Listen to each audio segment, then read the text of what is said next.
ओम शांति।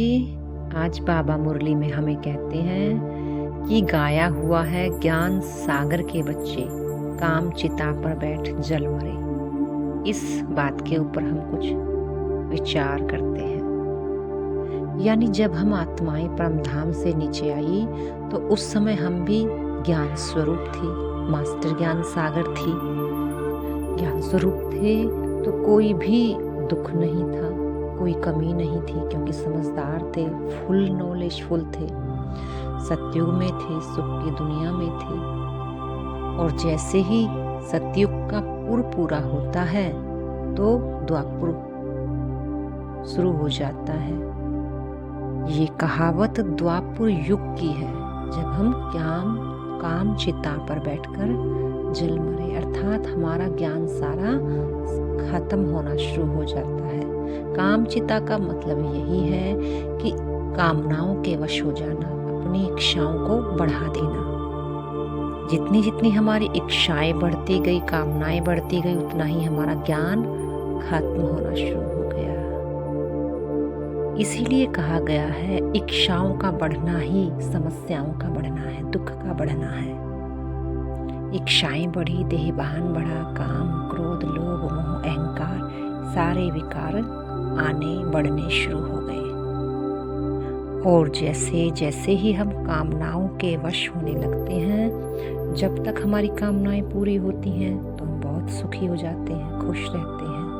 और जैसे ही हमारी कोई कामना पूरी नहीं होती तो हम दुखी होने लगते हैं और भगवान को पुकारने लगते हैं। भगवान भी हमारी पुकार सुन करके अंत के समय में संगम युग पर ही आते हैं, हमें फिर से ज्ञान चिता पर चढ़ाए हमारे सारे दुख दूर कर देते हैं। ज्ञान चिता पर चढ़ना अर्थात हमारी सोच का परिवर्तन हो जाना। जैसे जैसे ही हमारी सोच ज्ञान स्वरूप होने लगती है, हमारे विचारों में श्रेष्ठता आनी शुरू हो जाती है, अच्छे विचार आने शुरू हो जाते हैं, हर चीज में हम अच्छा ही देखना शुरू करते हैं, तभी हम ज्ञान स्वरूप बनना शुरू करते हैं। और ये स्मृति आकर के परमात्मा ही हमें देते हैं कि तुम ज्ञान सागर के बच्चे हो, मास्टर ज्ञान सागर हो। यानी परमात्मा के बच्चे तुम, मास्टर ज्ञान सागर तुम आत्मा हो। और सबसे पहले बाबा कौन सा आकर के ज्ञान देते हैं? जिस ज्ञान को हम खोने से दुखी हो जाते हैं। सबसे पहला ज्ञान बाबा हमें आत्मा का आकर बताते हैं कि तुम शरीर नहीं आत्मा हो। जब तुम्हें ज्ञान स्वतः प्राप्त होगा, आत्मा का ज्ञान मिलने से ही हमारी चढ़ती कला होने लगती है। इसीलिए कहा भी गया है, चढ़ती कला तेरे भाने सर्वदा भला।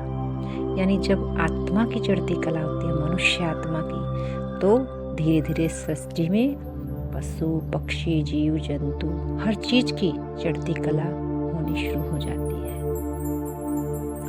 और बाबा आकर के हमें यही स्वमान देते हैं कि बच्चे तुम मास्टर ज्ञान सागर हो, तुम ज्ञान सागर से निकले हुए मास्टर ज्ञान सागर बच्चे हो।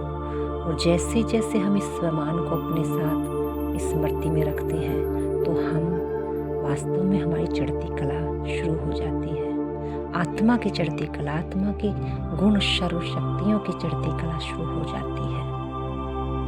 संगम युग पर आकर बाबा हमें हर रोज आत्मा का पाठ पक्का कराते हैं और हमारी हर रोज चढ़ती कला में हमें ले जाते हैं। अच्छा, ओम शांति।